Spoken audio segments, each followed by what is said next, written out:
4, 3, 2, I'm keeping 1. it. Okay.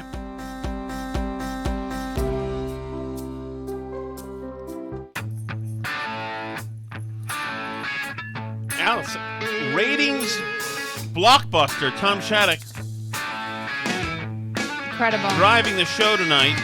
Tell the people the good news, Alice. Your ratings were good. I saw them too. You can use your bold voice for this. Your ratings were really good, honey. They were good. For men? Men 35 and up, you're second in the market for everything. For including everything. like FM stations, everything. That is so correct. That's pretty good, I would say. So are we rich now? No, incorrect. All right. So anybody who listens, I need everybody who listens to WTIC to also listen to this podcast, please. They don't know about podcasts. That's the only problem. That's the only downside. Some of them do. Come on, guys. Let's make this happen here. Oh, and we're going to pitch ourselves to a few different platforms as well this week. I'm going to make my first pitch email today. And okay, so I want to start here, Alice, with Okay. Well, first of all, I think before we do anything else, we should acknowledge that we are currently illegally occupying the ancestral homeland of the Wabanaki Dawnland Confederacy, the Pawtucket, and the Agawam peoples of this region. That's right. And also, my Given name is that it's Indigenous Thomas Shattuck. Peoples Day. I go by he and him. I'm wearing a black shirt that's a little form-fitting right now. And I have a mild grin, which could also be misconstrued as a smirk, depending. So I want to talk a little bit about those people, as a matter of fact, because as we know, the Italian guy is no more. So this is Indigenous Peoples Day.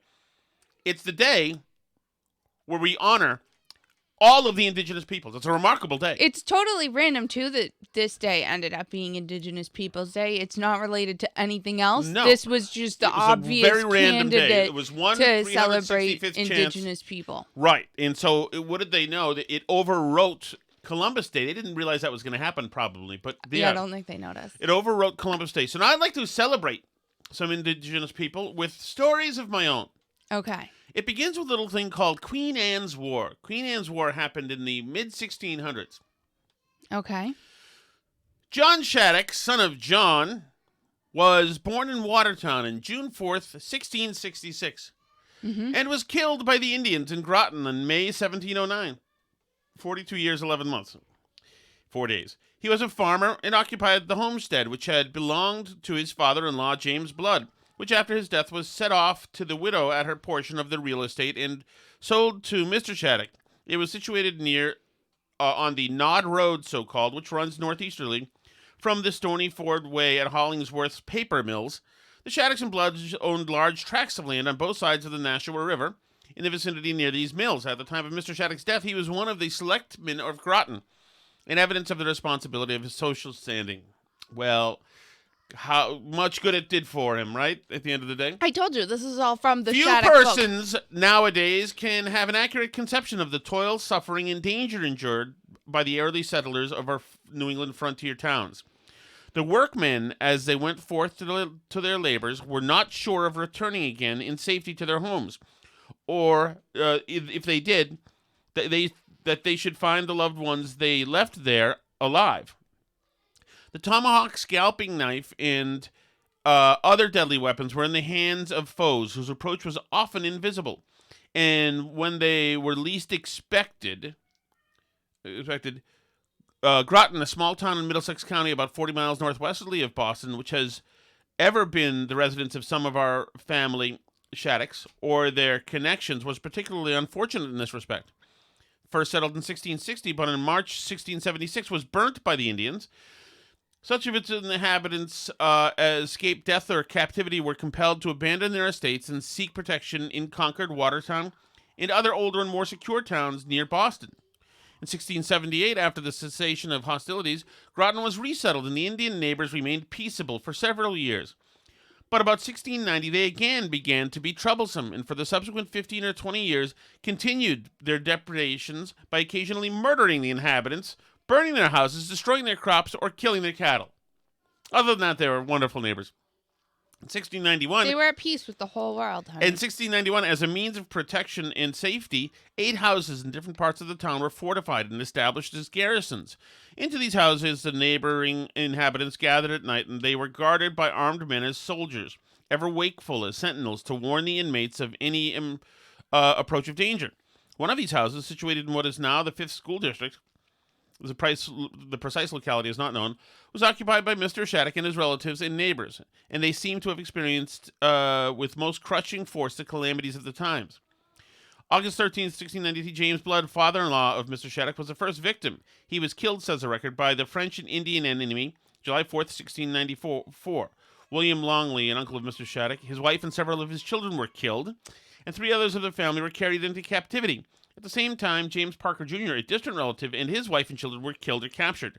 Enoch Lawrence, the stepfather of Mr. Shattuck, in an engagement with the Indians, was wounded in the hand and disabled for life, in consequence of which, in 1702, a pension of About 1706, 3 of the children of Thomas Tarbell, Zachariah, and Sarah, cousins of Mrs. Shattuck, were stolen and carried to Canada, where they lived, it is said, the remainder of their lives. Their father, in his will, executed in 1715, the period of 1690, and once again, this is Indigenous Peoples Day, the period of 1690 and 1710 might well be called the Reign of Terror. Seems fun. And the Dark Ages of New England. The inhabitants of Groton became so much wearied out and impoverished that they petitioned the government several times for relief. One of these petitions, dating 1703, the people say, "We spend so much time in watching and warding that we can do little else. And truly, we lived almost 2 years, more like soldiers than otherwise."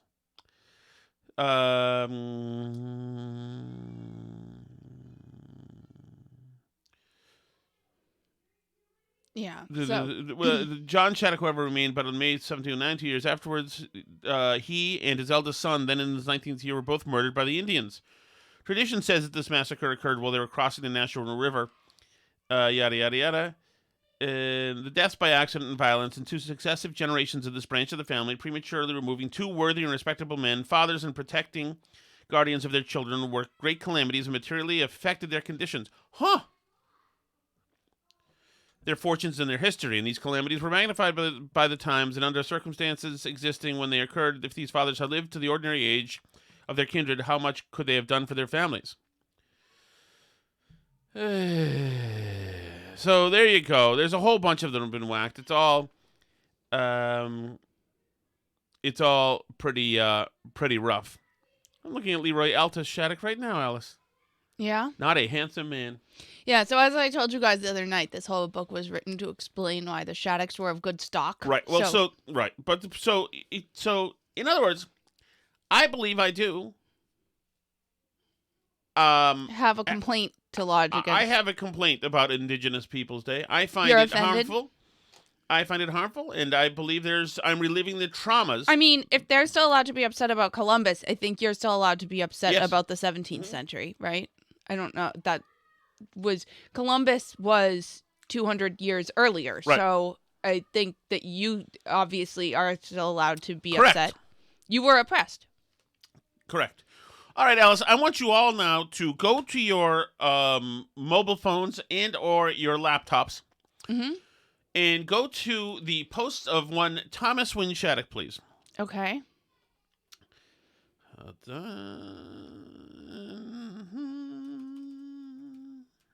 Why do we have to? I mean, I've looked at your post. What now? What am I supposed to do next? So there was a time, Alice. When I moved to California, when I was out of high school and I was 18 years old, and I moved to California, I got into a groove where I would work my job as a cashier at a grocery store. Yeah. And then I would go home and I would smoke marijuana with some friends I had, and they were all very California. And we would hang out with these friends and these beautiful California girls who wanted nothing to do with the pasty, fat guy from New England. But I thought when I was there, you know what? I could actually just do this my whole life. This is like being in retirement. I've got the menial job. I've got a great apartment on a place that the apartment hasn't changed much. We just saw it. Yeah. Probably. And I can hang out with these people who are like who were kind of like the coolest people in the country. These are California like surfing, and I could do that, and I thought about it. But I didn't do that. I decided to go home and try something else. So I ended up working in hotels in Boston and Cambridge, and at one of these hotels there was this bartender. She was also beautiful. It's neither here nor there. And we were both 21 years old when we worked at this hotel. Mm-hmm. Once in a while after work, I'd go into the bar and have a beer or whatever. And she was really just cool. And she was lovely. And she was cool. And she was just interesting. So anyway, I went to the hotel like 5 or 6 years ago, maybe 10 years ago, for after an event that I was at. And I saw the bartender.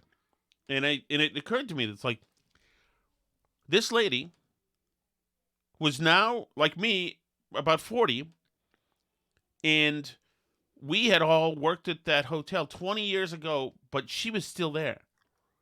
And it's not as if I've gone out and conquered the world or anything, but I've done some stuff. You know, I've had some interesting jobs and done some met some interesting people, and like I embarked on a bit of adventure.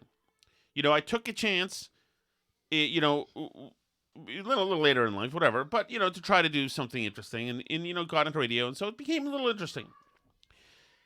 And I remember feeling melancholy because I saw her and I thought she never left, and I felt bad for her, even though I shouldn't have. It's like, and it's not like, oh, poor little person, you haven't experienced the world like I have.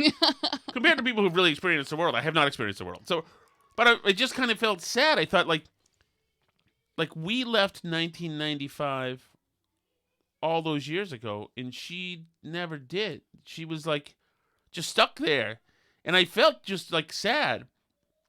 And she, as far as I know, she's got the most fulfilling life in the world, and et cetera. And who knows? But well, you know, people who are totally happy, who worked as bellman their whole life and stuff, who have an awesome life. Yeah, but the people I know who worked as bellman their whole lives, like they in their private lives have done really well. They've just been, you know, pulling luggage around, but in their private lives have done like really well. Like my friend Dan his dad was a bellman too, and he was Dan's a bellman, and he's got a really nice house near the beach in Marshfield. Like he's like and also like my friend Dan, there was never a time. He was always so intellectually capable of anything, so it wasn't like. Dan has ways of challenging his intellect and satisfying his intellect because he's an intellectual guy. But no doubt there's I mean I guess you're right, but also I mean yeah, there are a whole bunch of people who don't look to their job for that. Right, but then that's also like a generation. Like Dan is Irish Catholic. Probably they got here 100 years ago or 110 years ago, whatever, and having a job and a good job was important. You know, it was these original values, you know? But once you're in, just like even with my dad, when the Shattocks got here, the ones that survived the Indians, eventually, you know, getting a job was all that mattered, and starting a business and whatever, and then finally getting a little bit of education. Then my dad was the first one to ever go to college. And then he had 2 layabouts as kids, me and my brother, who kind of slothed our way around, you know, because we're the spoiled generation. You know, we just screwed around. Well, as the new Tucker documentary is telling us, in a completely original and new thought that nobody's ever had before, hard times make strong men make easy times make weak men, right? Is this does Jordan Peterson have a part in this? That's like, it's a big in the same circles, I would say. Yeah. So now this is why I want you to all open your books, please. I want you to go, it's about choices in life. Okay. So I want you to go and look at my most recent Facebook post or Twitter post. Okay. Alice will go with you. I'm going to call on you. What is my most recent Twitter post? Not the follow the live stream thing, but the one that's a news story. It has something to do with shoes. Hang on, I went away from it again because I was doing other stuff. It's okay. She is the prettiest shoe thief I've ever seen, and I've seen quite a few. Suspect robs victim of a pair of shoes in Cromwell. Right. So it's in Connecticut. This dirtbag dude, like held a guy at bay with a knife or a gun, and her job was to Take the shoes. take the shoes. Were they really expensive shoes? I don't know. Shoes can be pricey.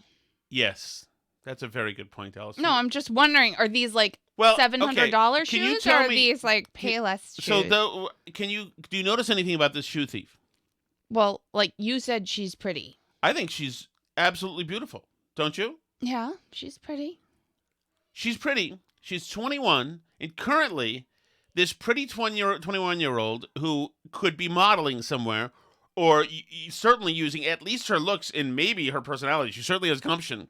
She could be on seekingarrangement.com. Oh, no, she could be doing God knows what. This person could be a paid model for something right now. But right now, she's in a town in Connecticut as a shoe thief, which is, among thieves, not the most esteemed category. But, so that's what she's doing. And it's so interesting. It's like, you have choices in life. Right now, it seems cool and the right thing to be a shoe thief. But 20 years from now, it's going to be 20 years from now. Okay. And so, shoe thief has to make a choice. And I wonder if she will. I wonder if, I just look at that, and like everybody has points in their lives where they make a decision. And a lot of times, if you make a decision that's the bold and right decision, like she's familiar probably with the world of thievery and the world of dirtbags. Because the guy's probably a dirtbag. So she's familiar with that world, so that's comfortable for her. So it's easier just to work where she's comfortable and complacent because it's not a challenge. And challenges can be difficult. Morgan doesn't feel she's pretty. Yes, she is, Morgan. She is pretty. I know pretty. She's pretty. And so, like, I wonder, like, in life, everybody's got these crossroads, right?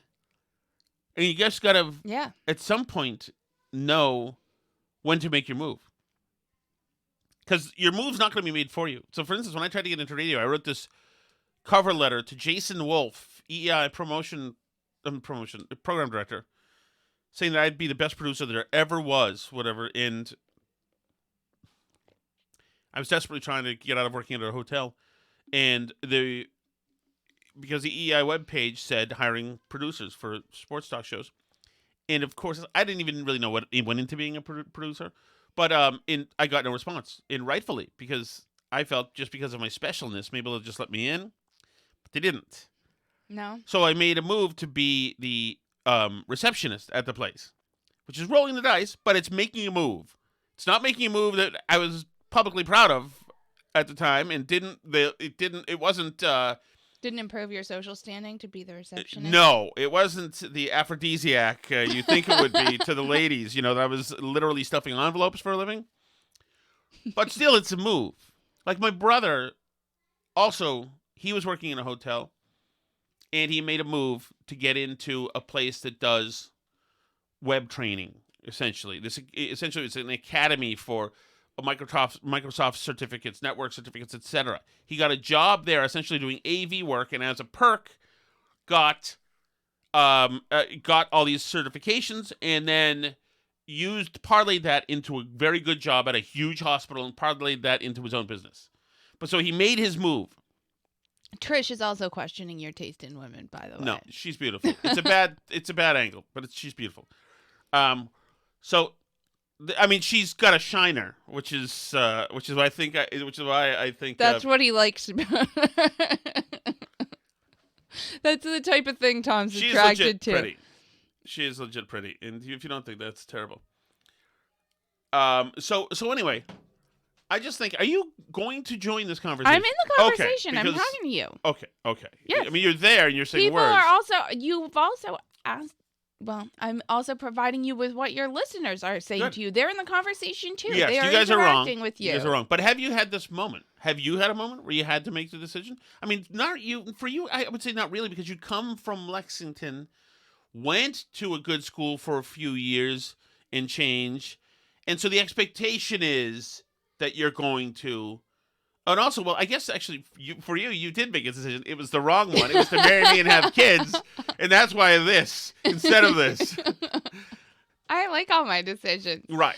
I like the decisions I've made. I like the life that I have. And but I think that you're absolutely right that that it's very easy in life to just kind of coast because there are forces and that kind of carry you along over time. And I think, one thing that you've certainly encouraged me in my career is like not to be complacent with jobs, because I tend to be a person like I'm very dedicated to jobs when I have them, and and very devoted to them, and I work very hard, and I don't tend to like want to look to move on or up or to a different job.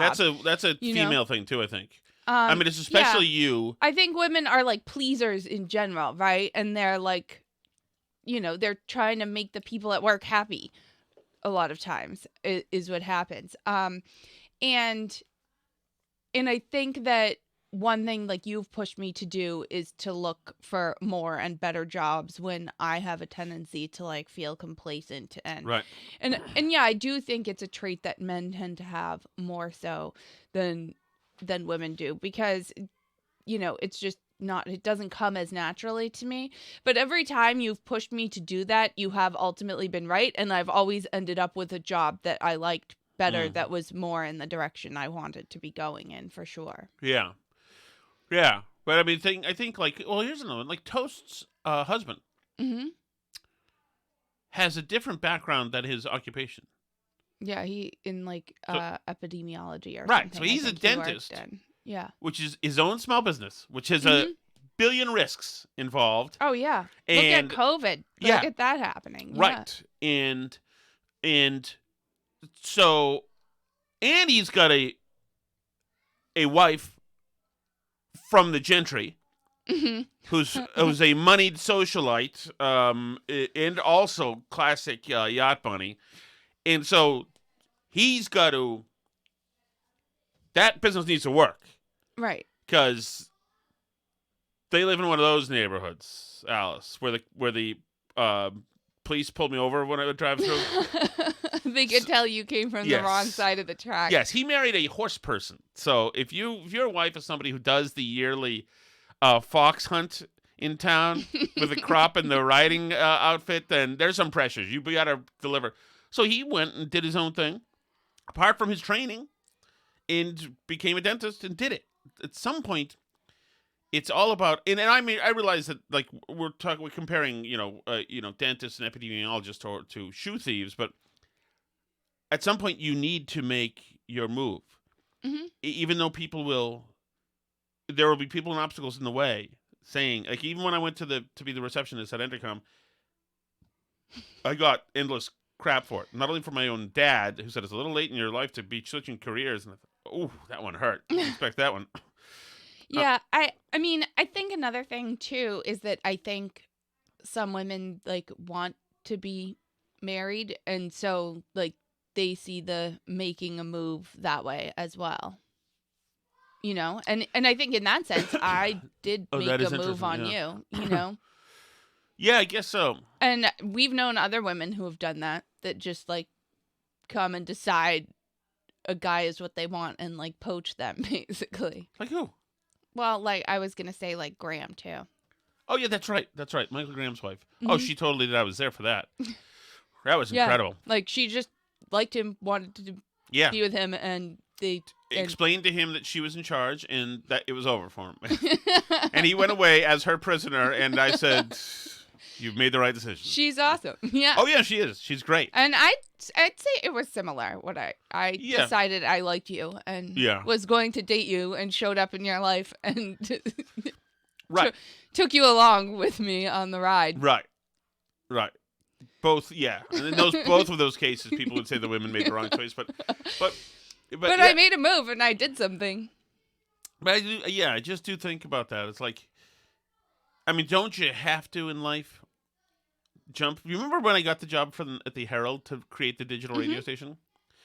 Yeah. And I had to go there and I had to give a presentation. And it was the biggest disaster of a presentation. It was the 9/11 presentation. You're not really a presentation No. giver, I would And this say. one was horrific and lasted long. I seriously think that I... Is that the one where you had the extended listening to baseball on the radio metaphor that was like it 2 lasted pages long? maybe an hour and 10 minutes. And then I got it wrong and then forgot names and changed names and then trailed off. And it was such a horrible performance. And the guy who brought me in, the editor of the paper at the time, who I'd known from radio, I wanted to just send him an apology. Remember, I came home, I was like, I should just send him an apology. I've embarrassed him, and I shouldn't have reached for the stars during this meeting. This is not a good idea. And they gave you a job. But yeah, of course, when I said this is terrible and I wouldn't be good at it anyway, and forget it, I'm going to move on.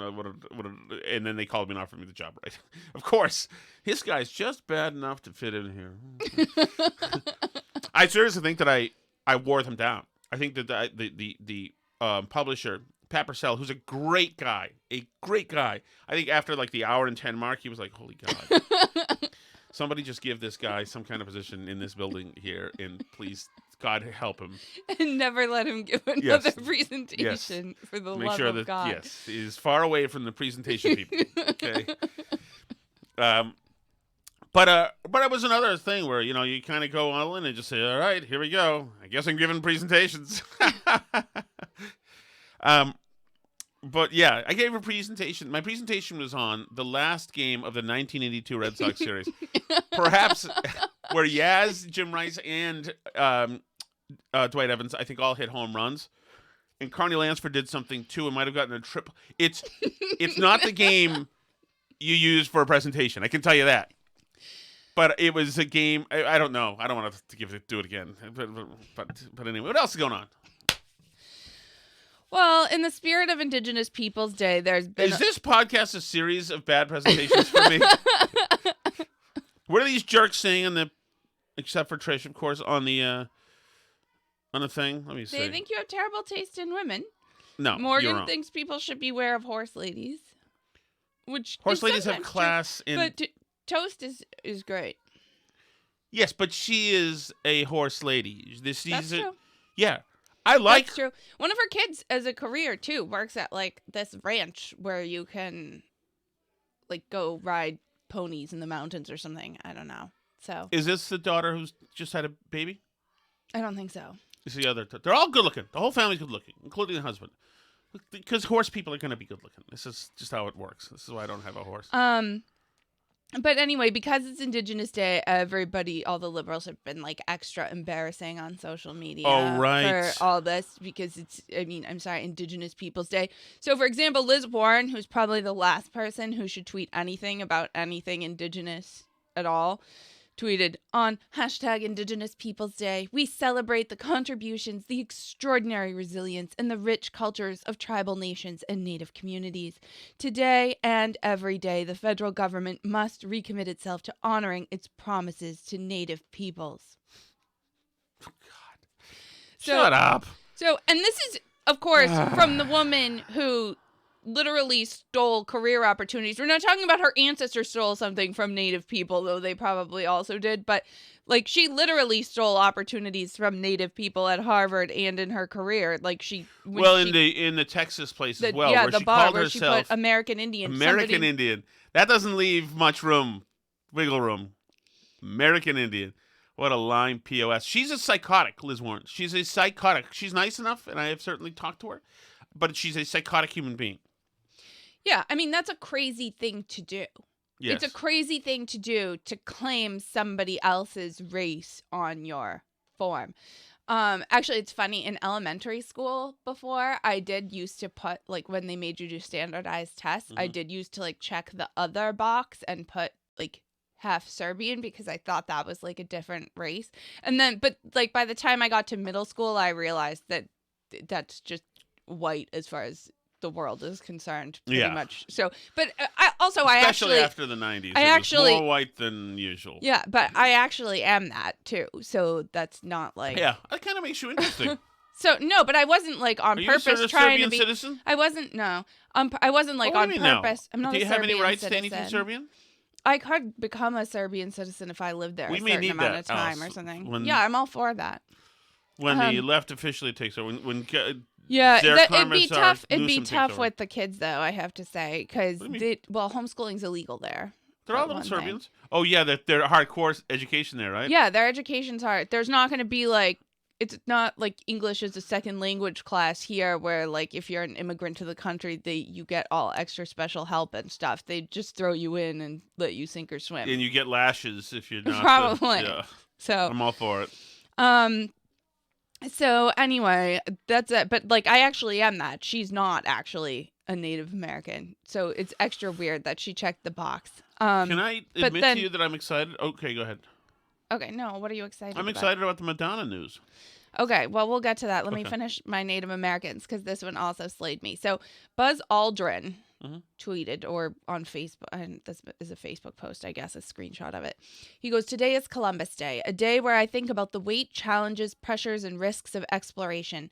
I can imagine venturing across turbulent seas on a mission of discovery to find a new world with limited supplies and technology and narrow understanding of what's beyond the horizon, in some ways like our journey to the moon." Seems Totally like a reasonable, very apt parallel. Yes. Yes, seems fair. So this Native American attorney on Twitter retweets this, Brett Chapman. "This is so antiquated. It's almost sad to realize what a dinosaur anyone who still says this stuff is in our world today. Glorifying colonialism and abuses of Native Americans is on the way out." And then all these in the replies, "Heard a happy Columbus Day on a Southwest flight on Saturday morning from San Jose to San Diego. Not where I thought I'd hear that." Like, oh, sorry, geez. And there's a bunch of people online who are literally like, anyone who says anything about Happy Columbus Day, or like, you're pro rape and murder. Then you like rape and murder, right? That's what you're saying. Yeah. Who had more to do with Southwest flights, Columbus or Indigenous Peoples? On the road to aeronautics. Probably with some other types of exploration. Yeah, so and then people go, he was charged with criminal enslavement, murder, mutilation, rape, child rape, and sex trafficking. Sex trafficking. You're pro sex trafficking. Like, this was a really long time ago. Did somebody say he was charged? This person is saying. That's great. That's great. Sex trafficking, I guess. Here's what I'm saying. I'm not denigrating Native Americans, but this country was not built by the Enlightenment values and work of Native Americans predominantly. It just is true. Right. It's true.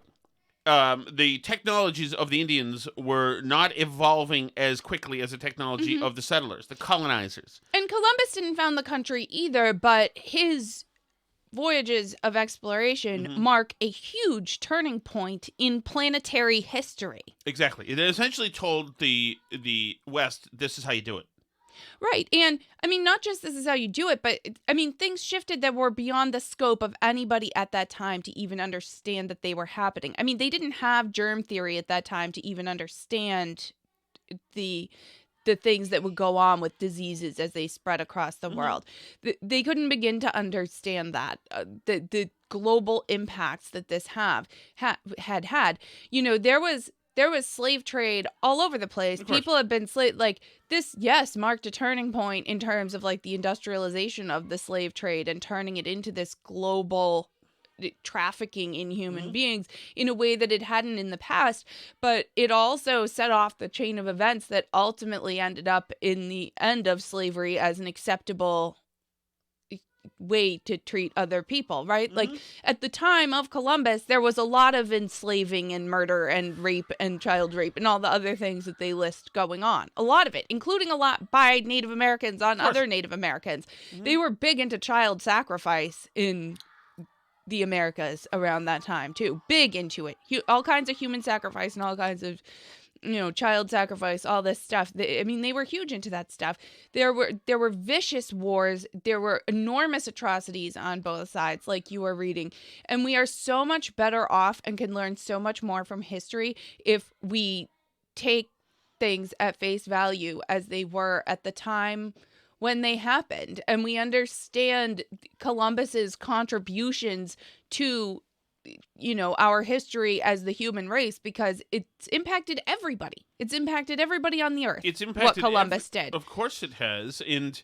And the project that is this country, that was a subsequent action, after in the tracks of Columbus, is possible for this level of prosperity that has never been seen by another civilization ever. So much so to the point where we're not fixing existential conditions that are morally repugnant that are happening now, like they were in the 1800s and 1700s in England with slavery, for instance. We're so complacently comfortable that we've run out of them. And we're going back 200 years now to re-condemn the past under today's or in the rubric. case of this, like 500 years. Right. Things are so good now that looking around, we can't find a freaking problem, that we're going to the past to condemn all the olds and then implicate people who are descendants who are still walking around. Yeah. You're bad because your people came here and did bad stuff. That person who's casting aspersions like that is only comfortable and fattened because he's a product of the bad stuff. Sorry about that. Right. Yeah. Somebody else did all the hard work and died and got killed by the Indians and killed the Indians, etc. Somebody came and did the hard work. You're coming here and describing how much better you are than their day-to-day. Right. Even though you're a pussy who hasn't done anything ever and has never been challenged at all. And when the drunk fan at Yankee Stadium yelled at you about your Red Sox hat, you claimed you had trauma and you were scared to death and ran like a sissy. But in 1670 in Groton, Massachusetts, chances are your kids and wife and yourself are going to be freaking murdered in the night by a rapid squad of sachems. Or one sachem and 4 hitmen, whatever. But but now we know so much. Now is the smartest time ever, 2022. The time when nobody has to know how to do anything. Mm-hmm. Nobody has to know anything about cartography or navigation or everybody. We can see the weather coming a week ahead of time now. Back then, you found out it was a hurricane during the hurricane. It's like, Jesus. That's why I hate this time, because we think we're the smartest when we're the dumbest. We think we're the most courageous when we're in the biggest pussy period this country's ever known. This planet has ever known. Abraham Lincoln in 1826, as a young string bean, emaciated person in Illinois, could kick the shit out of almost anybody walking the streets today because he grew up tough.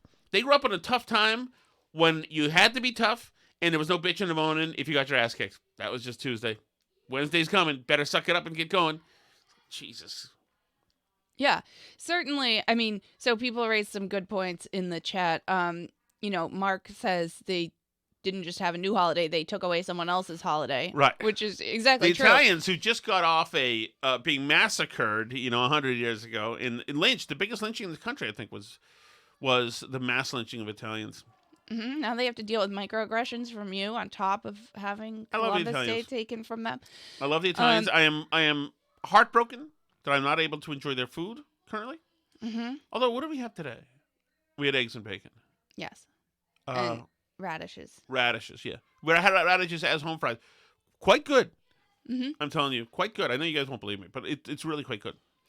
Trish says that she and her coworkers have lost Columbus Day now for a newly adopted June holiday that they now get off instead of Columbus Day. Juneteenth. By the way, don't you like how in 2020 everybody acted as if we had all known about Juneteenth all along? It's like Anderson Cooper was like, yeah, of course it's Juneteenth. Yeah. I don't think anybody really knows what this thing is. Black Wall Street. And you know what? I'm not going to look into Black Wall Street. Right. Because every time I look into one of these things, it just like the treatment of the Indians in the Northeast during Queen Anne's War or whatever, anytime I look granularly at this stuff, then it is exposed as the canard, People want to believe it. Okay, so maybe it was. Maybe it wasn't. Mm-hmm. I don't know. I can point very definitely to a group of elected leaders who has made the Black American experience a voyage on a negative trajectory. Mm-hmm. And I'm not a voter for those people, and I'm not a believer in their causes. But thankfully, and you can tell, thankfully, the overall experience is better. Yeah. Speaking of like making the Black experience worse, remember we talked the other day about some of the stuff Kanye said about how the left is destroying. Yeah, Black lives in I America. listened to Jerry's show today. I didn't realize he had said I'm going to go DEFCON 1 on the Jews. Yeah, I told you it was not great stuff about the Jews or whatever. But I don't even like I don't even say the term the Jews. It's not It's a never phrase that comes out of your mouth. It's not a phrase that comes out of my mouth. I just don't want any trouble. And also, Billy Crystal used to say that it sounds, when non-Jewish people say it, it sounds kind of anti-Semitic. And I agree. I feel like I'm saying it in an SS uniform when I say it. Yeah, he's a Jew. I would never say that. I'm like, it just comes out of me anti-Semitic. I would never. I just don't say it. Although I love the Jews as well, and I love Jewish people, and I love the Borscht Belt. As a matter of fact, I know. That's I moved your on favorite. from the old Mother Road to the Borscht Belt. Right. So Lizzo has fired back because at Aries, the at Kanye West. Really? Yeah.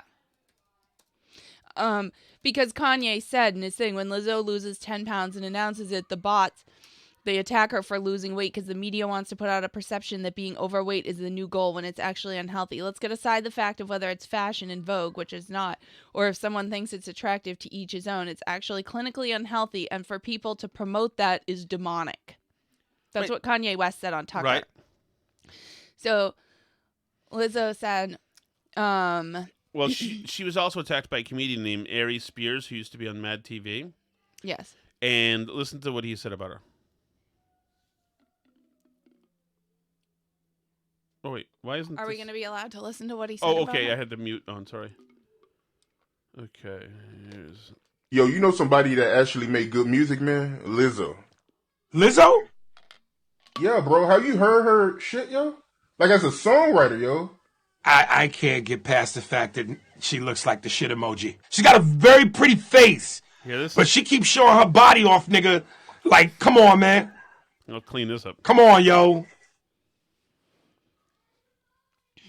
I'm sorry. Listen, I ain't the most in shape nigga in the world, but I still, when you funny and you got swagger and confidence and you decent looking, I think I'm at least handsome, you get pussy. Okay. Want to hear two things about Ari Spears that's interesting? What? One, he's a comedian who actually, he is a kind of a thoughtful guy. Like he felt some of the stuff from Andrew Dice Clay was out of line and this and that. And two, he's going to be on the Tom Shattuck show tomorrow at 2:06. He is? Yeah, that guy right there. Oh, that's pretty cool. Yeah. So I'm going to ask him about Lizzo, as a matter of fact. And so she went back at him, too. He's in deep trouble now. Actually, there are certain immutable characteristics that are saving his bacon right now. So, for instance, if I said word for word what he said, well, the processing process of canceling you, getting me out of my radio gig would be smooth and rapid. It would happen during the commercial. That would be. But they'd pull you out with a cane. But he's taking a lot of heat for it. So it's interesting. Show. I don't know if he's actually apologized, but yeah, has he apologized? I'm curious. But so what she said at her show is, she said, I feel like everybody in America got my mother effing name in their mother effing mouth for no mother effing reason. I'm minding my fat, black, beautiful business. So yeah, and then she asked him if she can move some Canada. But I mean, like, I don't think what Kanye said is wrong. Like, maybe if I said it, I wouldn't have used a specific example of a specific person losing weight and how they're unhealthy. But I mean, he's right that the way that we promote obesity in this country, like on purpose to people to make it seem like it's healthy and good, is actually really bad and is killing people. So there's currently a conversation in the chat about whether or not people thought the earth was flat. And yeah, but here's the problem with Lizzo. Mm-hmm. And the problem with Lizzo is this. Yes.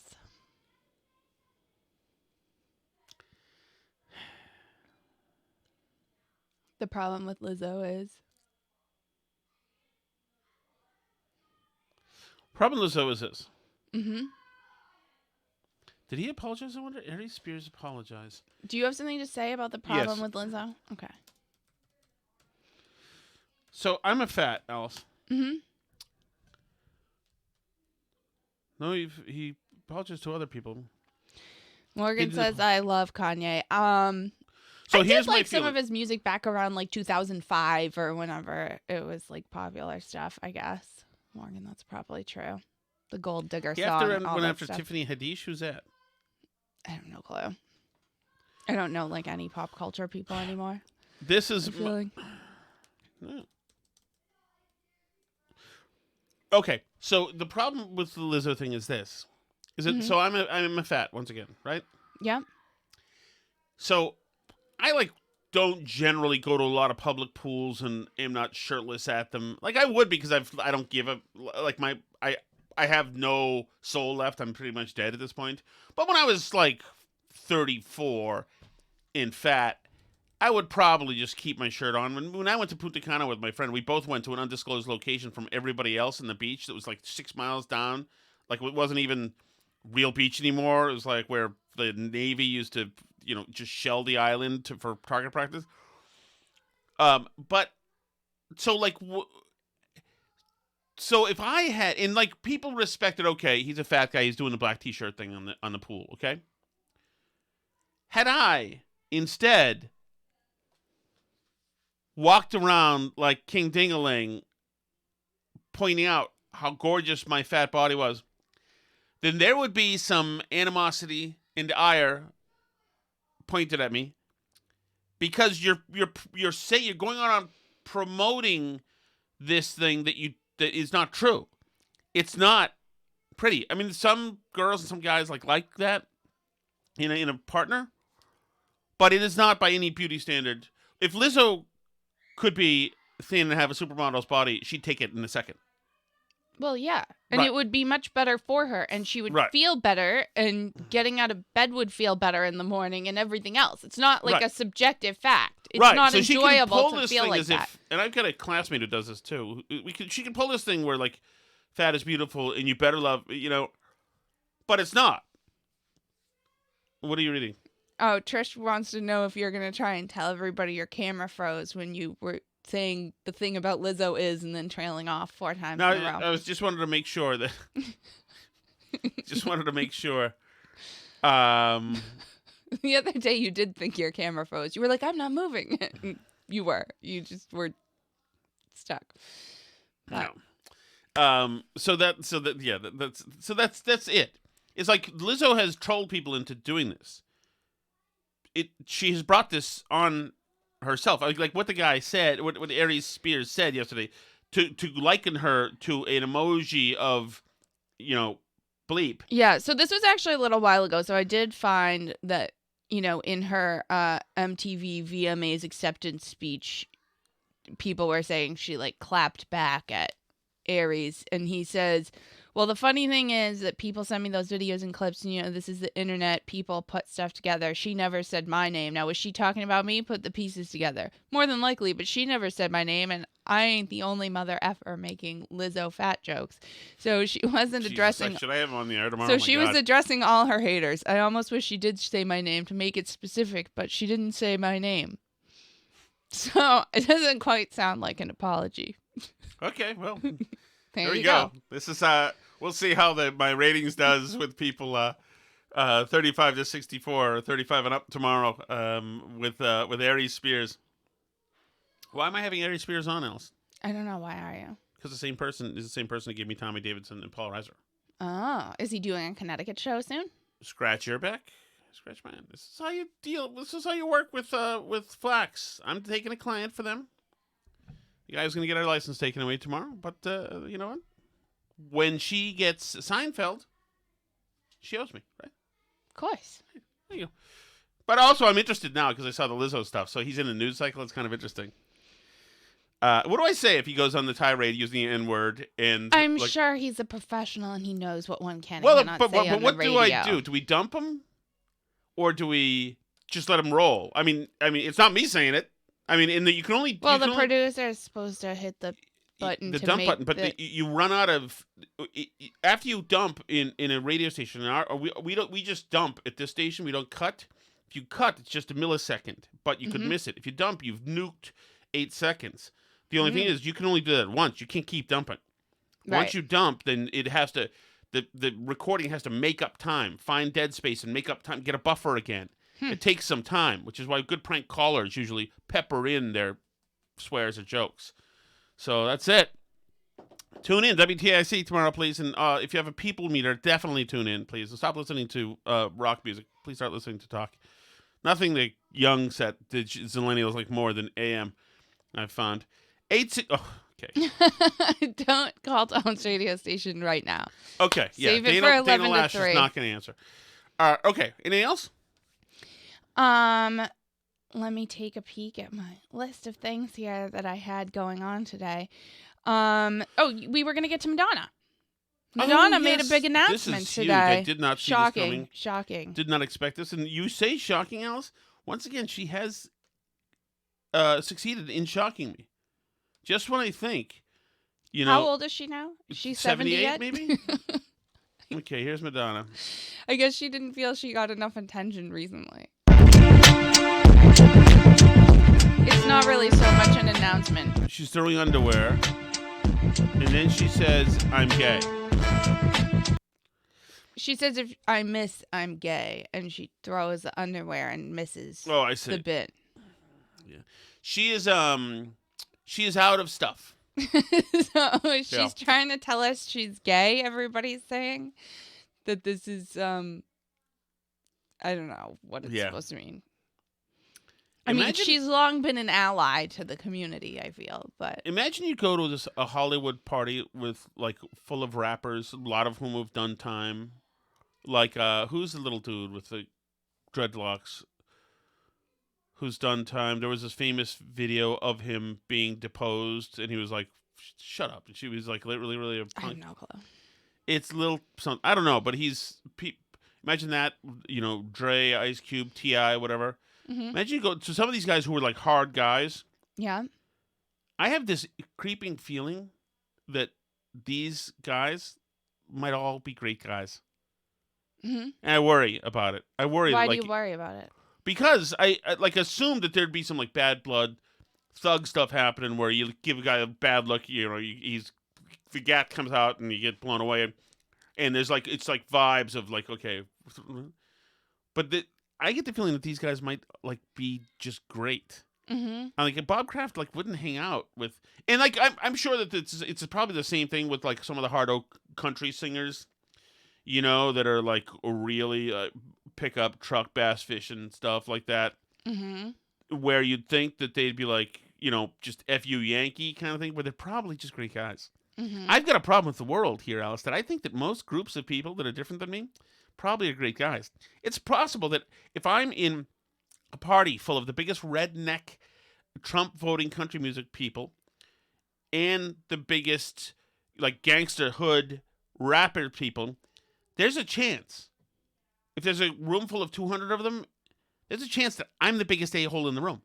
Probably. I could definitely see that. Wow, Alice. You're the biggest a-hole in a lot of rooms. Wow, that flowed freely from you. Wow. I mean, can you imagine that? What was I supposed to disagree with? Can you imagine Snoop Dogg? No way, honey. Snoop Dogg saying hey man, you really just gotta lighten up and just take it easy and try to be a little more loving to people in your day to day. Jesus. Oh, well, anything else? Is there any more messages? I'd like some more. I don't think the chat has anything. I doubt there's a lot of buzz about. Oh, by the way, I'm sorry about that, guys. The chat being down. Our webpage is broken. I didn't pay the bill, but we paid now. So you go. So it's working again. So, but I was gonna say, there's a big push on the left right now to complain about there being too many Catholic hospitals. Mm-hmm. This is their big worry, is because it's affecting women's reproductive care, which doesn't make a ton of sense because I mean, Catholic hospitals, first of all, are happy to help with the reproduction part of reproductive care. Like the part you would think would be the main part of reproductive care, which is the part that has to do with reproducing. Therefore, that it's mostly the part that's against reproduction that they have a problem with. And, there's obviously plenty of other places for that. Well, it is interesting because the left's push against Catholic charities is responsible for a huge reduction in successful adoptions. Well, yeah, that was going to be the next thing I was going to say, is that, like, I don't recall hearing, like, growing up about all these problems with DCF or, the Department of Children and Families in Massachusetts and all these issues. Like, maybe I'm wrong, and there were a ton of problems in foster care back before all this happened, but the state of Massachusetts and a bunch of other states soon followed afterwards pushed all the Catholic adoption agencies out of doing adoptions anymore because they didn't want to adopt gay couples. And it seems to me that in the years since that happened, there's been a lot more problems in the foster care system and in the system of, like, children who are wards of state and stuff. Doesn't it seem like that's been a lot more in the news since the Catholics got out of adopting children? So now they want to push Catholics out of doing hospitals too?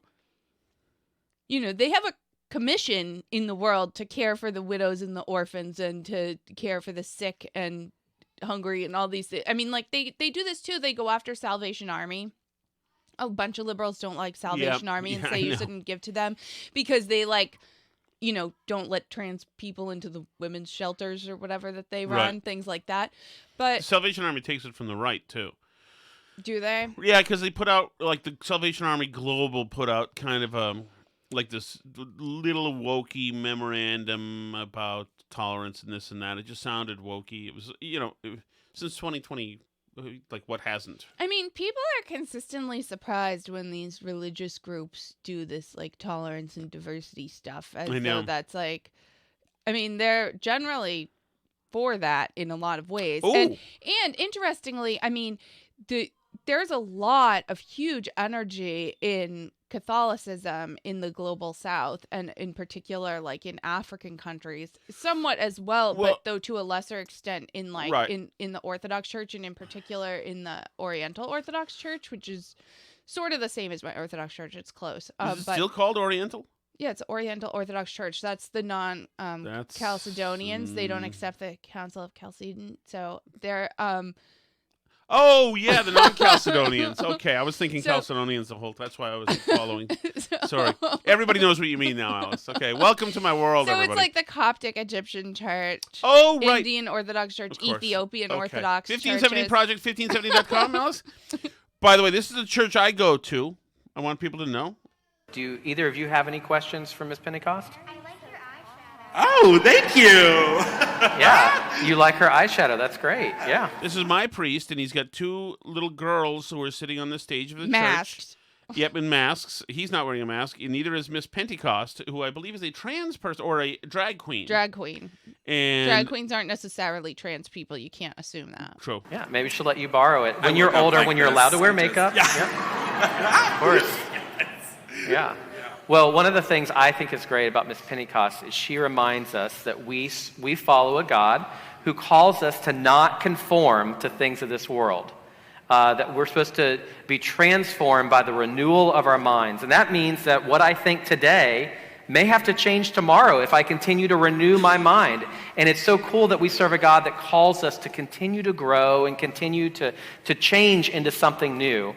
And to not be bound by the ways that the world confines us sometimes, that we're supposed to live differently. Now, Miss Pentecost is about 6'4", is a big, sprawling, brawling-looking dude who's dressed a little bit like Cher or whatever.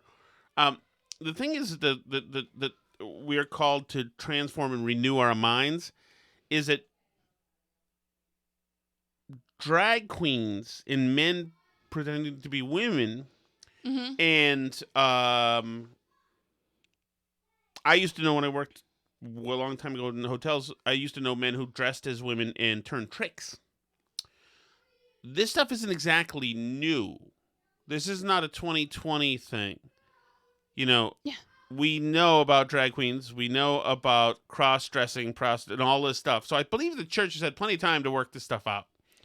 Yeah, and the church at the time was, of course, very aware of all kinds of sexual practices, many of which were involved in pagan rituals at the time and were totally widespread. We're talking about like the larger Greek-speaking diaspora, like the whole New Testament's written in Greek. You don't think that they had heard of some other sexual practices? Shots fired, Greeks. Sorry, Nick. No, but I mean, this was common in ancient Greece and in the ancient Greek and Roman world. This was like these were common sexual practices. That was a known thing. No, you're right. No, I know. I mean, it was.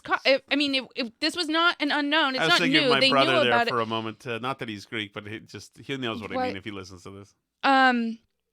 So anyway, but I found this really incredibly offensive. An incredibly offensive reinterpretation of Christianity, which just it's totally like my mind immediately went to this like passage of Galatians where Paul says, "I'm so astonished you're so quickly deserting the one who called you to live in the grace of Christ and are turning to a different gospel, which is really no gospel at all. Evidently, some people are throwing you into confusion and trying to pervert the gospel of Christ. But even if we or an angel from heaven should preach a gospel other than the one we preach to you, let them be under God's curse." Not very Christian language there, I would say. Not very tolerant and accepting of other lifestyles and other interpretations of the gospel. I mean, the gospel says in it. They want Max back. Max's dad wants Max back. Okay? Hello? James? They want Max back. Okay, see you, Max. So, Sorry. I mean, this whole thing That was where like 20 minutes ago, so. this whole thing where you get to magically interpret the Bible to mean whatever you want, including like the exact opposite of what early Christians meant when they wrote it down, is something that the Bible explicitly condemns in itself. It's a self-referencing thing. It says, don't listen to people and actually let people be cursed who come and try and tell you that the gospel of Christ is something other than what I'm teaching you right now. So those are pretty strong words from Paul, who wrote like a huge amount of the New Testament. And the idea that people now take Christianity to just be this thing where it's like you just need to be nice to other people and like our religion calls us to do X, Y, Z, like keep that. Talk about cultural appropriation. You know what I mean? Like I've never seen such offensive behavior taking the Christian church. I mean, like this stuff means something.